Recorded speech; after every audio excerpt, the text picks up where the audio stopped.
Yo, BJ Gaddour with the Daily BJ, and today we're talking form faults and fixes for the push-up. Please reference the previous video, 5 perfect push-up pointers to work on form and technique. But now we're talking about the most common mistakes and usually the reasons why they happen. So number one, we see this a lot, especially with guys that they'll have very strong upper bodies with very weak cores or no sense of core engagement, and they'll be doing, like reps and reps, like 30 plus reps of push-ups, but you look at the middle of their body and they're like this. And they're just hanging on their lower back, humping the ground. I don't know how they do it. I would get an erection. It's just not safe. So I'm not built enough, I guess, for it to be a problem. But the reason that tends to happen is usually there is excessive tightness in the hip flexors. And what happens with that, when hip flexors are too tight, you actually get into what's called anterior pelvic tilt, an extended low back position.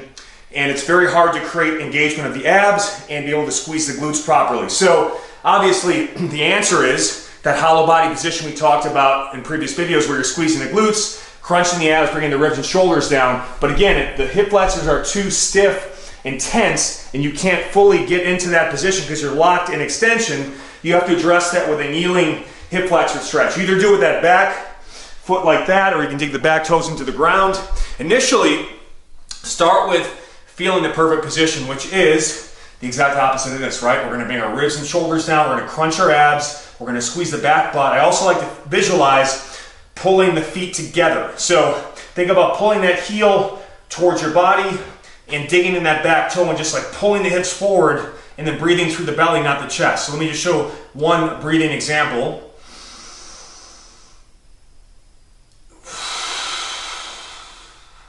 Doing about 5 to 10 breaths there, again, through the belly. You'll actually feel your body relax into the position and keep trying to keep that tension going.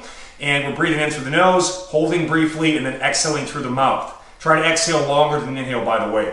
You can also work on making it dynamic where you are kind of driving the hips forward while squeezing the back butt. And again, doing so without losing position, right? If I went like that, I'd be losing the stretch in the hip flexors and going right into that extended position. So you only go as far as you can, maintaining that abdominal crunch and feeling that stretch going on right there. So again, 2 to 5 minutes each leg, at least 30 to 60 seconds before you do push-ups to kind of open those up and activate those glutes. And then one thing you can do to kind of layer that in is after you've mobilized the hip flexors, either statically with that breathing or dynamically, or both, is just going into a glute bridge, ribs crunched, ribs and shoulders down, abs crunched, squeezing the glutes, and just working on holding that position for 30 to 60 seconds just to fire up the glutes. And you want to maintain that level of glute squeeze and abdominal crunch when in the push-up position. So that will really help with the side of hyperextended low back, the hip sag. The next thing we'll talk about is flared hands. So this is very common for people that are, desk jockeys, do a lot of typing. For guys, do a lot of, gets a little overdeveloped there. So because of that, we tend to lose extension through the wrist, and people will often default to going open-handed and stuff like that. The one thing to consider is when you go really open hand, it might give you relief through the wrists, but you lose the ability to create what's called external rotation torque in the shoulders. Proper push-ups down on the floor, you actually want to screw your hands outwards into the floor and get the elbow pitched forward and spiral the shoulder into its socket. You're going to be the most strong and stable in that way. You'll feel the difference when you actually go hands out. You can't create as much tension in the shoulders. They're going to be looser, more prone to probably moving around and getting impingement. We'll talk about it in other videos how you can go with a palm spacing or hands elevated or parallel or dumbbell option. Good one to mix into the equation, but again, you also want to learn the proper way to do it. So if we don't have mobility through the wrist, just do this. You want to think about the hand as the foot. This is the heel of the hand. Get the heel down, much like you would be mobilizing your ankles for squats. We're going to be mobilizing the wrist for push-ups. And while keeping the heel of the hand down, working on kind of oscillating back and forth, going side to side, keeping my shoulders down and back the whole way. I don't want to shrug or elevate. I can even add rotation in there. I notice, for me at least, my right side is tighter than the left. I'll even post down on that with the left hand onto the right and just work on front to back, side to side, rotation for about 2 to 5 minutes here to really create changes in the tissue pre-workout or before bed, just to kind of build up that mobility. And ideally, you should be able to get comfortable enough where you can get into a push-up position at the top with the hands facing back. And if you don't, again, that's just going to be a problem because you don't have the wrist mobility to do push-ups the proper way on the floor. So that's another good fix for that. The other big mistake, elbows out, right? And oftentimes you'll see this like on Instagram or website pics because it looks good from the front. If someone has their kids, it looks more muscular, right? But this is the worst way to do push-ups. You are going to be at great risk of shoulder impingement, wearing down tendons and ligaments, flaring up those tissues, and just really wearing down the joint. And the analogy I give often is you see a big lineman, another lineman's coming at them. They never have their hands out like this. They'll destroy their shoulder. They've got no strength there. It's always in tight. So in a lot of ways, it can be a motor control issue. It can be an upper back, rear delt strength issue. It can be a lack of rotation in the shoulders issue. So let's just first address one part of that, which is the upper back strength. Band pull-aparts. Maybe one of the best exercises to do. You can do it daily. It really addresses posture and one of the glaring weaknesses in most people, particularly men, the upper mid-back, because we're so push dominant, so bench press crazy. You take a band, you block your feet together, squeeze the legs together, think about perfect position, you rib shoulders down, abs crunched, glutes tight, and all I do is I pull right across my nipple line. My nipples are always hard by the end of a good set because that's how I know it's in the right position. You don't want to go too low, right across the nipple line.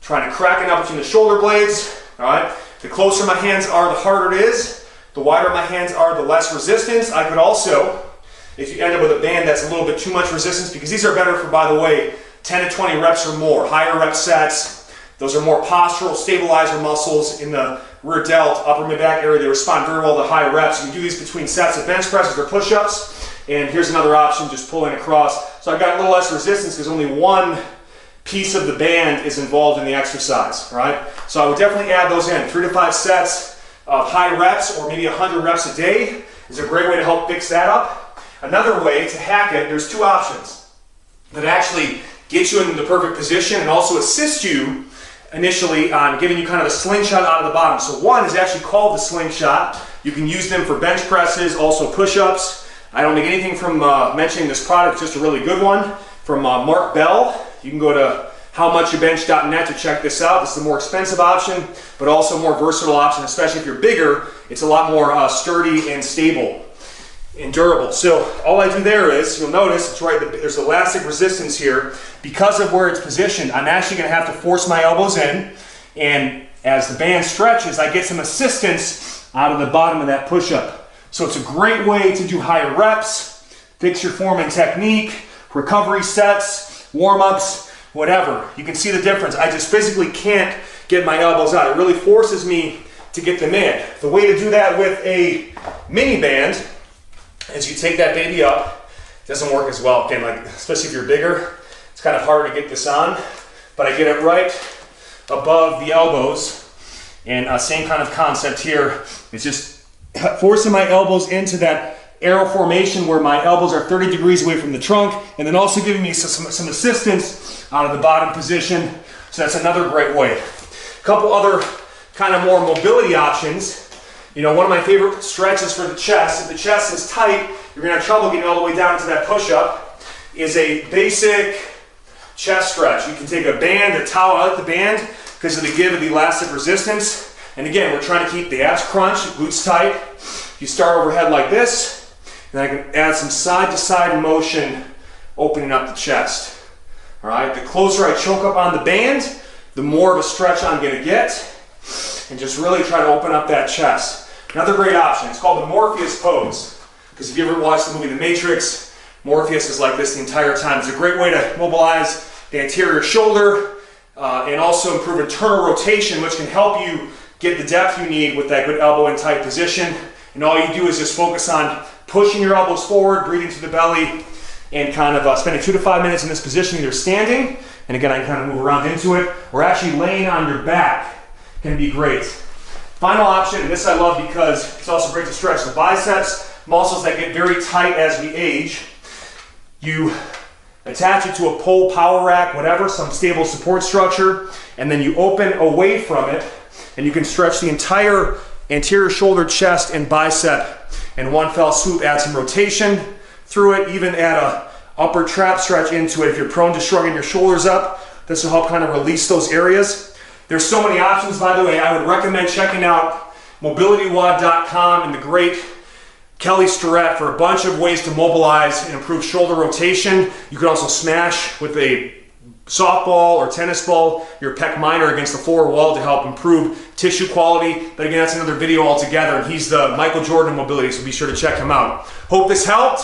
3 key form flaws and fixes with the push-up. We'll see you guys next time.